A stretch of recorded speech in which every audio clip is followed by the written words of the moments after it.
শ্বশুর বাড়িতে গৃহবধূর অস্বাভাবিক মৃত্যুর ঘটনায় খুনের অভিযোগ আনলেন মৃতার বাপের বাড়ির পরিবারবর্গ। বৃহস্পতিবার সাত সকালে এই ঘটনাকে কেন্দ্র করে তীব্র চাঞ্চল্য ছড়ালো মালদা ইংরেজবাজার থানার নরহাট্টার আনন্দীপুর এলাকায়।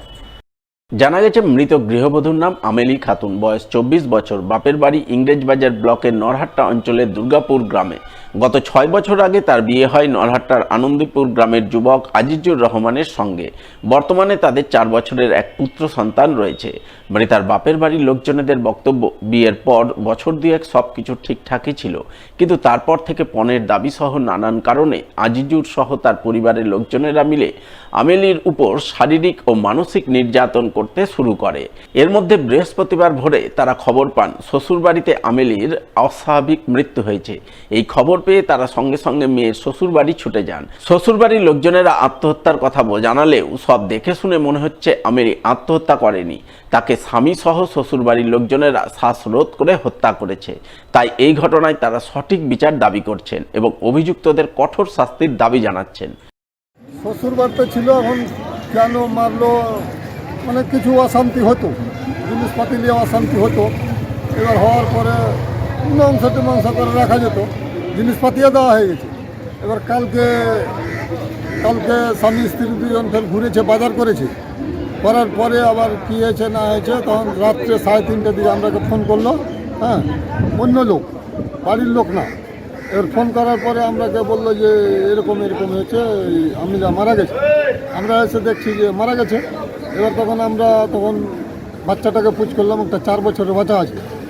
বাচ্চাটাকে পুছ করলাম যে তোমার আম্মাকে কে মারলো? বলছে যে আমার বাবা গলা টিপে এরকম করে মেরেছে। হ্যাঁ, কী নিয়ে অশান্তি হতো, কী নিয়ে? এবার বাড়িতে স্বামী স্ত্রী নিয়ে কিছু নিয়ে অশান্তি হতো, জিনিসপাতি আদি যাবে মানে এরকম নেশাপানি খেত। আর বাবাটাও নেশাপানি খায়, ওও খায়। পুলিশ আর শাশুড়ি মাকে নিয়ে এসছে, ওরা একটু রেখেছিলাম। আর ওর স্বামীটা আর ওই ওর শ্বশুরটা, মানে ওই ছেলেটার মুখ জবানি শোনার পরে ওই ধরতে গিয়ে মানে পালিয়ে গেছে। আমরা ন্যায্য বিচার চাই, আমার বোনকে যেরকম মেরেছিল আমরা বিচার। তবে শুধু মৃতার পরিবারবর্গ নন, গ্রামবাসীরাও একই দাবি করেছেন।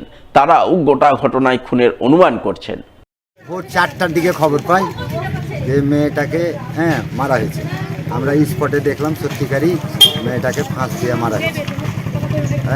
তারপরে লোকজন সব দেখে, তারপরে প্রশাসনকে খবর দেওয়া হয়, প্রশাসন আসে। এটা স্যার এখন কিভাবে হলো আমরা তো আর চোখে দেখিনি। স্বামী স্ত্রী ঝামেলা হয়েছে সেটা আমাদের জানা ছিল না। ঠিক আছে, আমরা যেটা শুনলাম এখানে এসে যে 9টার দিকে এরা বাজার টাজার করে স্বামী স্ত্রী গেছে, এইটুকুই আমরা শুনেছি। তারপরে ভোরের দিকে খবর পাচ্ছি যে মেয়েটাকে মেরে ফেলা দেওয়া হয়েছে। দেখে মেলে যে মেয়েটাকে মারাই হয়েছে। এটা এখন প্রশাসনের মাধ্যমে গেছে, প্রশাসন যেটা ভালো বুঝে সেটা করবে।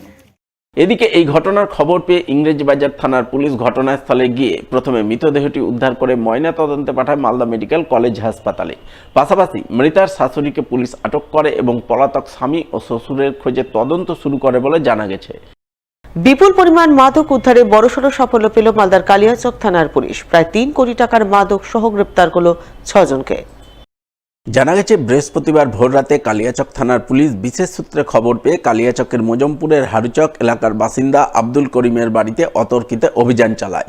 সেই অভিযানে পুলিশ তার বাড়ি থেকে 2 কেজি 915 গ্রাম নিষিদ্ধ মাদক ব্রাউন সুগার উদ্ধার করে, যার আনুমানিক বাজার মূল্য 3 কোটি টাকা। এরপর পুলিশ ওই এলাকায় অভিযান চালিয়ে মোট 6 জন মাদক পাচারকারীকে গ্রেপ্তার করে।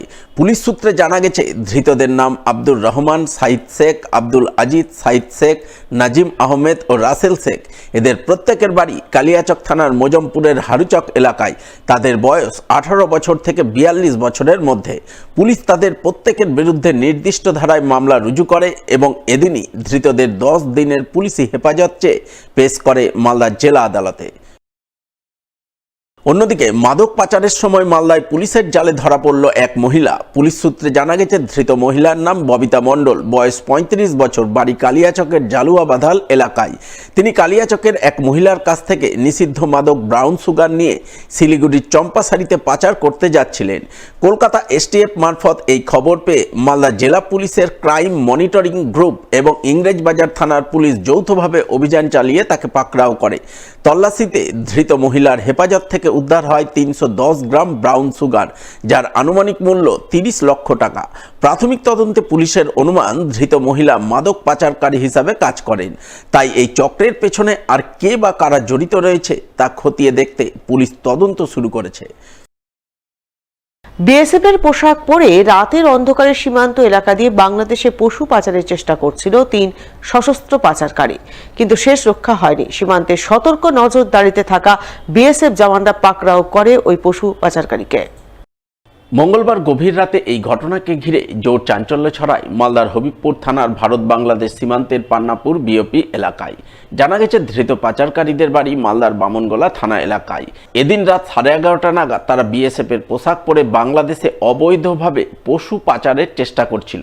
ওই সময় বিএসএফ এর পান্নাপুর বিওপির 88 নম্বর ব্যাটালিয়নের জওয়ানরা তাদের সন্দেহজনক গতিবিধি দেখতে পান বনপাহাড় গ্রামে। তাই সতর্ক জওয়ানরা তাদের ঘিরে ফেলে পাকড়াও করেন। ধৃতদের হেফাজত থেকে উদ্ধার হয় 2টি মহিষের বাচ্চা সহ বেশ কিছু অস্ত্রশস্ত্র, যার মধ্যে রয়েছে 2টি তলোয়ার, 1টি ছুরি এবং 1টি নকল প্লাস্টিকের বন্দুক।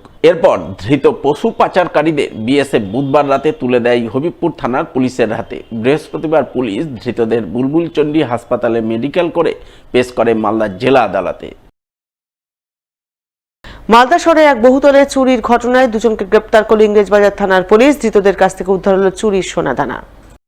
পুলিশ সূত্রে জানা গেছে, চলতি মাসের 6 তারিখে মালদা শহরের এক বহুতলে চুরির ঘটনা ঘটে। সেই ঘটনায় বহুতল মালিক ইংরেজবাজার থানায় লিখিত অভিযোগ দায়ের করেন।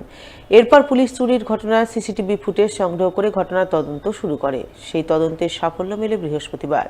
চুরির ঘটনায় জড়িত 2 যুবককে গ্রেপ্তার করে। জানা গেছে, ধৃতের নাম শানি সরকার ও সমীর সাহা। পুলিশ তাদের হেফাজত থেকে উদ্ধার করে চুরি যাওয়া 2টি সোনার চুড়ি, 2টি সোনার চেন এবং 2টি সোনার আংটি।